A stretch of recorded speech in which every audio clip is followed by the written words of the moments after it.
Hukum adalah dasar dari tiap aspek kehidupan bermasyarakat di Indonesia. Bila tidak diindahkan, akan mempengaruhi tatanan masyarakat secara luas. Dan masifnya korupsi adalah bukti nyata ketika hukum seringkali tidak dipatuhi. Sejak sebelum Indonesia merdeka, Orde Lama, Orde Baru, Orde Reformasi hingga saat ini, sudah banyak ketentuan yang melarang perbuatan korupsi.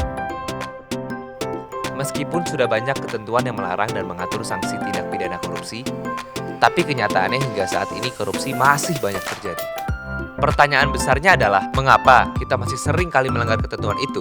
Ya, pastinya bukan ketentuannya yang tidak dipahami atau hukuman yang tidak ditakuti.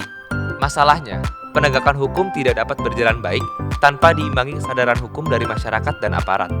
Maka dari itu, meskipun sejak dulu sudah banyak ketentuan mengenai perbuatan korupsi, belum banyak sepenuhnya dapat menghentikan praktik-praktik korupsi di masyarakat. Salah satu contoh perbuatan korupsi yang meskipun sudah diatur sebagai tindak pidana, tetapi masih sering dilakukan dan dianggap lumrah oleh masyarakat adalah gratifikasi. Di dalam penjelasan pasal 12B ayat 1, gratifikasi merupakan pemberian dalam arti luas, meliputi pemberian uang, rabat atau diskon, komisi, pinjaman tanpa bunga, tiket perjalanan, fasilitas penginapan, perjalanan wisata, pengobatan cuma-cuma, dan fasilitas lainnya. Akan dianggap sebagai suap apabila terbukti terkait jabatannya yang berlawanan dengan kewajiban atau tugasnya. Meskipun gratifikasi seringkali dianggap sebagai bentuk rasa terima kasih, namun memiliki potensi untuk disalahgunakan atau memunculkan konflik kepentingan yang disebabkan oleh rasa hutang budi.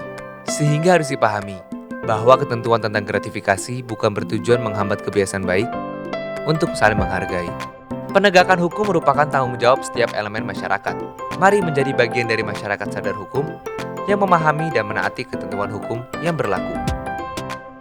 Undang-Undang Tindak Pidana Korupsi mengatur setidaknya 7 jenis korupsi. Apakah Anda pernah mengalami atau mengetahui terjadinya tindakan yang termasuk dalam 7 jenis korupsi tersebut? Bagaimana Anda menyikapi pelanggaran itu?